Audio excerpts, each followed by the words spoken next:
I call the Honourable Roger Douglas. Mr Speaker, this budget was one that could be described as fiddling while Rome burned or burns.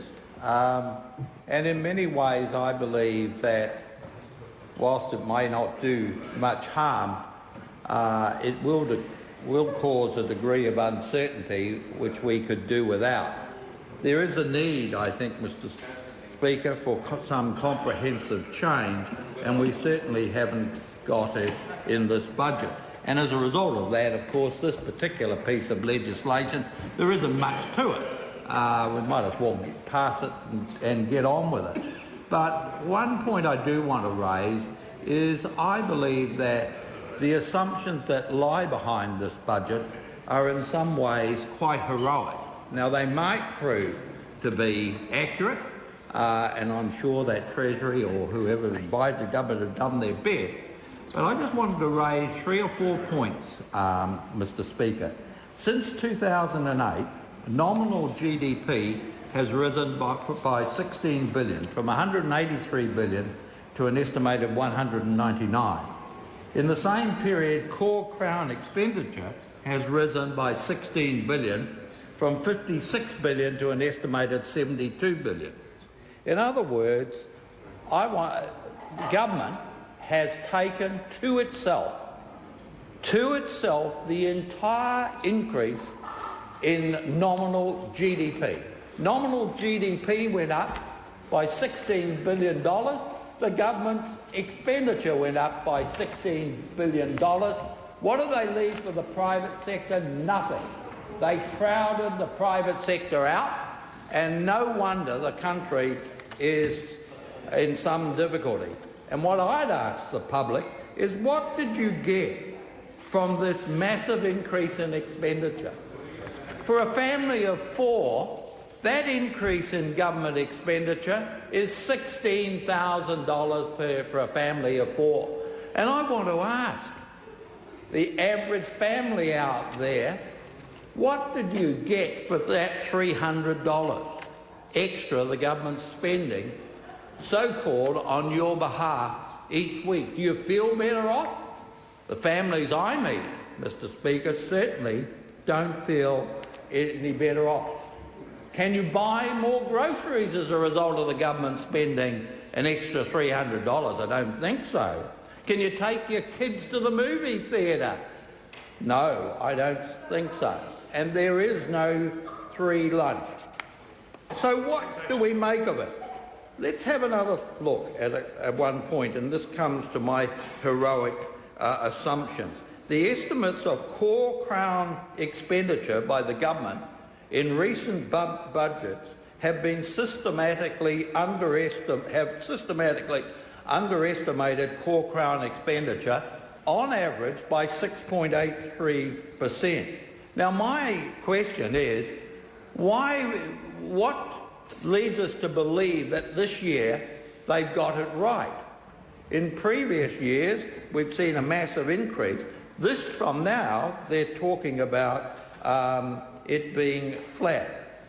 So if we took the case that this year core Crown expenditure increases by 6.83, which is the average over and above estimates of recent years, that would be another $4 billion or thereabouts to the budget. And also in terms of GDP growth, in recent budgets, GDP growth have been overestimated by 1.8 percentage points over the last 6 years. Now again, what assurance have we got that the figures, which are quite high in terms of GDP growth, wage growth, etc., are any more accurate than they have been in recent years? Core Crown expenditure, as I said, has hit an all-time high as a percentage of GDP. It's gone up for about 5% in 3 years, or by $10.5 billion. And I think this House needs to start to question itself. We've increased government expenditure in the last 3 years, not in nominal terms, by $16 billion, $4,000 a person, $16,000 for a family of four, $16 billion, the entire increase in nominal GDP. Nominal GDP up $16 billion, government expenditure up $16 billion, nothing, not 1 cent left for the private sector, and we wonder why we're in difficulty. And I want to know, Mr. Speaker, are the estimates that the government has made in this budget going to prove any more accurate than the estimates that we've had in the last 4 or 5? Because they've been way out in terms of expenditure. Expenditure's always been higher than estimated, and GDP growth has been lower. But one final point I wanted to make, Mr. Chairman. It's the Labor Party and the Greens. I mean, I'm critical of the National Party and their estimate, but I wonder, but it really does surprise me, the Labor Party and their attack on high-income earners. It really is over the top. You know, the Labor Party has this strong focus on distributive questions.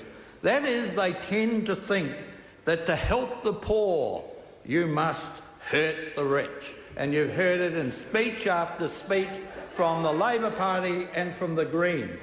They are reluctant to face the fact that in New Zealand's current situation, it is almost impossible, Mr. Speaker, to help the poor without also helping a section of the rich, those who invest in productive areas. If you don't help that group, you're certainly not going to be able to help those on lower income.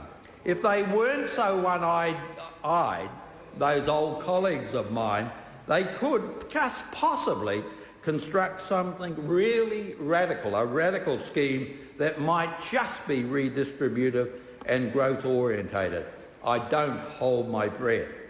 The fact is that as they operate at the present time, they are simply unable to formulate sensible attitudes towards any of the basic social issues we face, which are invariably tied to economic ones. And while I know a lot of them are highly intelligent and knowledgeable on all sorts of things, that is, those things you can put on a lapel bag, they are often, intellectually at least, lopsided. Honourable Teriana Turia. Speaker, tēnā tātou.